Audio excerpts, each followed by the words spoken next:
Good morning, welcome to Breakfast with Louise Minchin and Charlie State. Our headlines for you today: a 10 o'clock curfew for pubs, bars and restaurants from Thursday in a bid to stop the spread of coronavirus.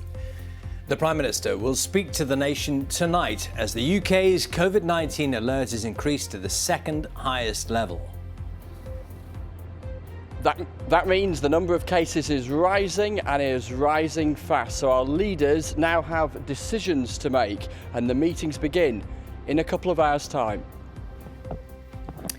The autumn flu vaccine campaign gets underway with a warning that this year it is more important than ever to get a jab. Good morning. Stick or switch? What's it worth? 6 million of us are overpaying on insurance policies by not shopping around. A major report could bring an end to being penalised for being loyal. The government prepares to scrap plans to bring more fans back into sporting events as COVID-19 cases rise. Officials are set to rule that spectators won't now be allowed at venues next month and test events will be paused. And did you know it's the autumn equinox today, the astronomical start to the new season? But summer clings on for one more day for many of you. I'll have the full forecast here on Breakfast.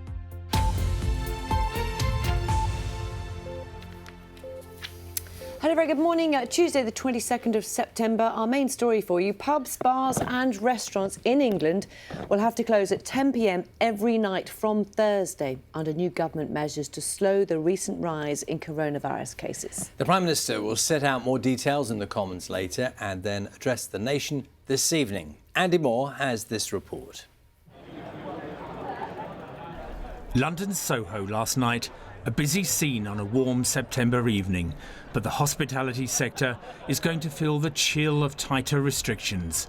Table service only, and in England at least, at 10 p.m. closing time.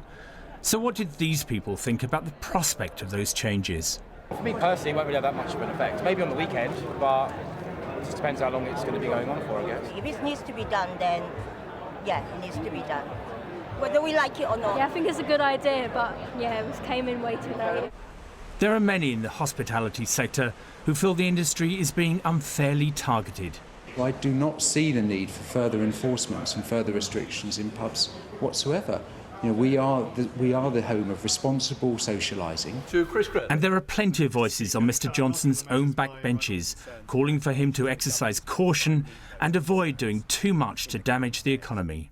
There just simply has to be a balance. We can't trade lives tomorrow to save lives today. Yes, we need to meet this virus head on, but actually we need to understand that if you want to have first world public services such as the NHS, you need a first world economy that can generate the wealth to pay nurses and doctors. In Downing Street, the government's chief medical and scientific advisors painted a scenario where there could be 50,000 confirmed infections by the middle of October and more than 200 deaths a day a month later. If we don't do enough, the virus will take off. And at the moment, that is the path that we are clearly on. And if we do not change course, then we're going to find ourselves in a very difficult problem. The chief medical officers of all four nations have now recommended the official COVID alert level be raised to level 4, meaning transmission is high or rising exponentially.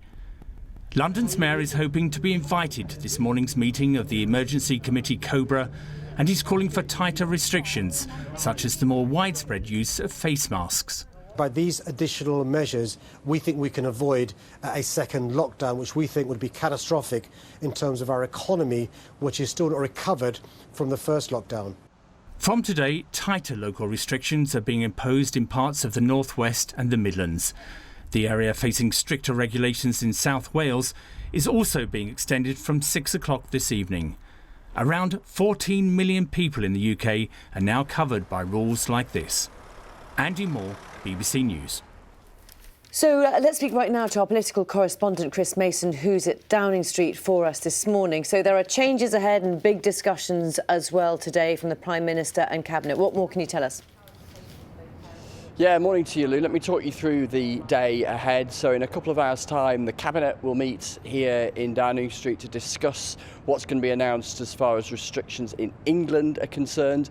Then there'll be a COBRA meeting, that's the Emergency Civil Contingencies Committee. That will involve the First Ministers of Scotland and Wales and the First and Deputy First Minister of Northern Ireland. Then at lunchtime in the House of Commons, the Prime Minister making a statement and facing questions. It's quite striking, actually, that Labour are broadly supportive of where the government is as far as tightening restrictions, but as we've heard, there are some concerns on the Conservative backbenchers about getting that balance right between choking off any kind of economic recovery and the kind of liberties that we've had taken from us in recent months and potential further restrictions there versus clamping down on the virus. And then at 8 o'clock tonight, the Prime Minister addressing the country on television in one of those moments that I guess we've got quite used to in recent months, but are normally reserved by any Prime Minister for matters of the highest import. And it reminds us, as we tumble towards the autumn, as we were reflecting in the weather headline just a moment ago, that things are going to get tough. That was the central message from the scientists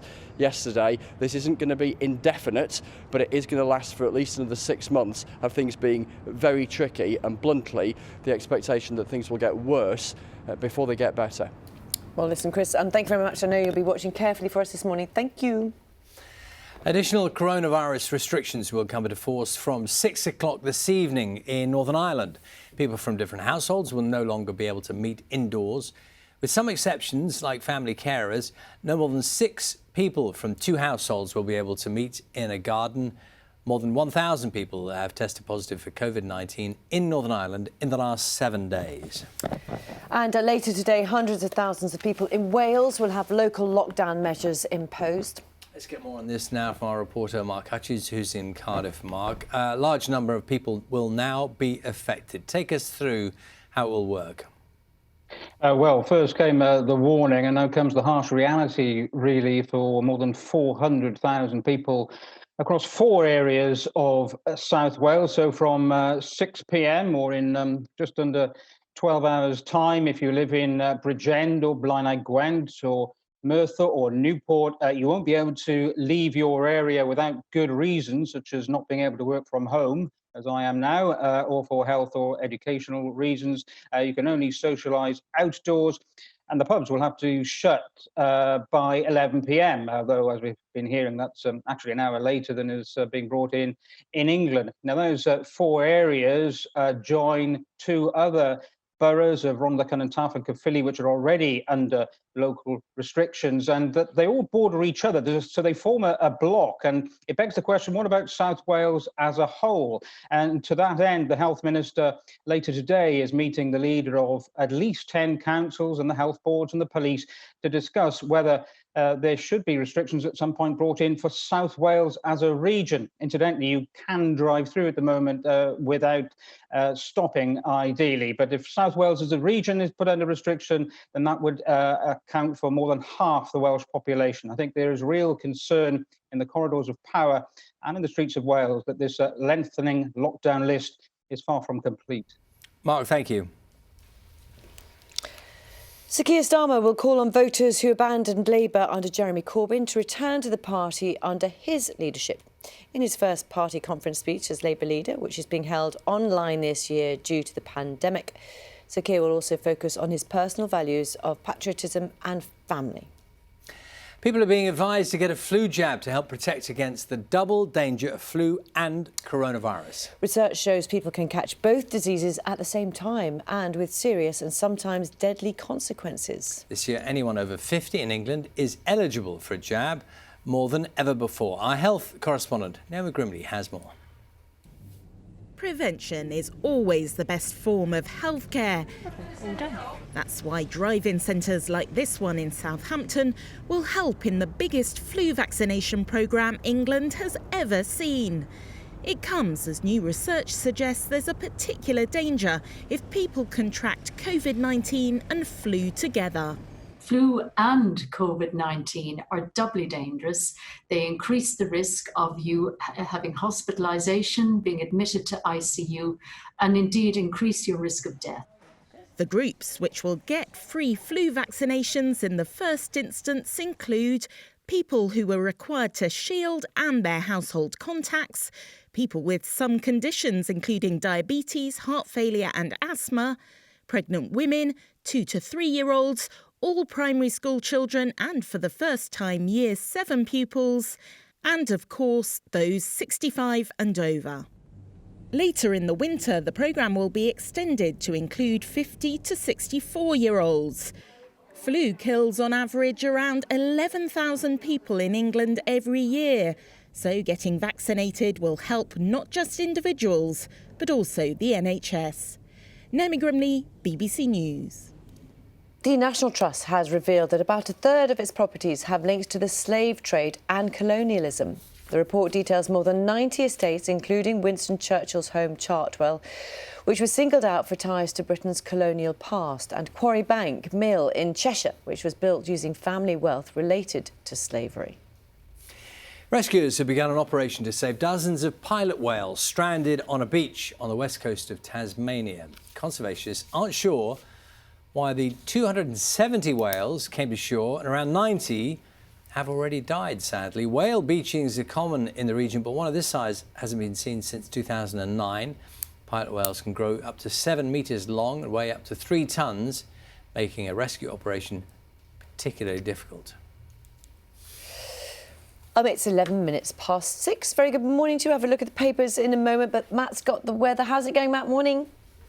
Good morning to you. Morning to you as well. Well, it's the autumn equinox today, so could this have been a last sunset of the summer last night? Well, certainly summer is holding on for at least one more day across the country. Many areas seeing temperatures well above where they should be for the time of year. Autumn at the moment is lurking with this area of rain across the far north and northwest of Scotland. Persistent heavy rain, Orkney, Shetland, the Hebrides especially, and it will be edging its way southwards and eastwards. Before it goes up, we'll see a few mist and fog patches around this morning. Lots of sunshine for many, but cloud amounts will increase into the afternoon. And it's this afternoon there could be 1 or 2 isolated showers running up through southwest England and Wales. But temperatures in the sunshine further east you are could hit around 25 or 26 Celsius, potentially a little bit warmer than yesterday, but more cloud around this afternoon. Maybe the odd shower in northern England, but turning wetter more widely across Northern Ireland as we finish the afternoon going into the evening. Same too in the western half of mainland Scotland, and the wind will be picking up for all, maybe touching 40 miles an hour across the far northwest. That wetter, windier weather will be slowly pushing its way southwards and eastwards then through tonight. This is the narrowing band which will separate some late summer warmth and a few heavy showers towards the south and east. Temperatures staying in the teens into tomorrow morning, and something much cooler and fresher. Autumn arrives across Scotland and Northern Ireland into tomorrow, and that autumn air will gradually push across all parts slowly through Wednesday, and so temperatures will drop lower than average for the time of year, and a big turnaround from how we started the week. I'll have more details though coming up in just over half an hour. Back to you both. Matt, thanks very much. We'll see you then. Should we have a quick look at the front pages of the newspapers this morning? And all the front pages lead with speculation about what measures could be introduced to slow the spread of coronavirus. The Guardian says all pubs, bars and restaurants in England will have to close at 10 p.m. and offer table service only from Thursday. The paper also reports that police will be able to issue £1,000 fines and make arrests to enforce 2-metre social distancing in pubs and restaurants. Let's have a look at the Telegraph. The second shutdown begins is the headline, saying Boris Johnson will also be telling people in televised address, 8 p.m. tonight, to return to working from home where it does not detrimentally affect businesses. We'll try and get some more information on that. We're speaking to Michael Gove at 7:30 this morning. The Times front page carries an image of the Prime Minister out for a morning run in Westminster. That was yesterday. The paper reports the new restrictions could include a reduction in the number of people who can attend weddings and indoor sporting events. And one of the most read stories in BBC News this morning is about how interference from an old TV caused broadband connection problems for residents in Wales. Engineers spent 18 months trying to locate the problem, which happened like clockwork. 7 a.m. every morning, the owner of the second-hand TV was said to be mortified and agreed not to use it again. So the TV, switching an old TV on, messed up the signal. How new? How extraordinary. I mean, and how many people still have those? I've got one. A really old TV? It's not plugged in currently, but just in case. How old? Oh, my gosh, I don't know, maybe 20-something years old. Oh, that's not that old. Is that not old? That's not old in your house, is it, Charlie? I thought you were going to say one of those ones with shutters, you know, that used to have... do you remember the ones you used to open the front and had a shutter on it? Yeah. Or like a whole cabinet The thing? favourite television. Do you remember the round televisions? Yeah. I had one of those, and I loved it. The little black and white round. Yes. Yeah, remember them? Still working. No, it's gone. We got rid of it. Such a shame. OK, so let's have a look at this. This is a rather wonderful story. It's in lots of different papers, but the Mail have done it in a lovely way. It's a beautiful view, isn't it? Apparently, scientists have found that taking a 15-minute walk in awe of nature each week can help boost happiness and reduce stress. And you're going to ask me where that picture is. I think it's in Cumbria, but I'm not entirely sure. Does look absolutely stunning. Isn't that gorgeous? So beautiful. We've got such beautiful countryside, haven't we, across the UK? And that's in lots of different papers, how it can help you. Take advantage of it. Now, I'm not sure whether we're going to get close enough on this picture. I'm going to challenge the camera here. So, do you know, these are difficult times for any number of reasons, but it's kind of reassuring that some things don't change, and sometimes vegetables look like other things. Oh, really? Is this a vegetable story? No, seriously. You know, I have a bit of a penchant for... You know, people that have a pizza and there's a... You know, it looks like Jesus. I've got a bit of a penchant for this kind of thing. And so this is a potato. Look at this. I mean, it's extraordinary. We all agreed about this, aren't we? Mrs. Gudger shared a photo of an oddly shaped potato alongside an image of her 13-year-old American bulldog. And mother of the three Uncanny, said Charlie. She sent a photo to her other half, Mark. Even he said, it's the spitting image of our dog. Well, no, come on, lovely. It is, isn't it?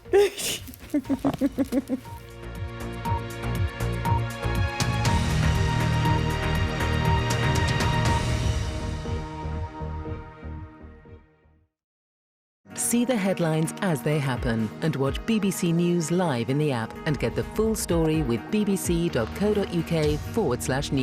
Follow the story for all the latest with BBC News.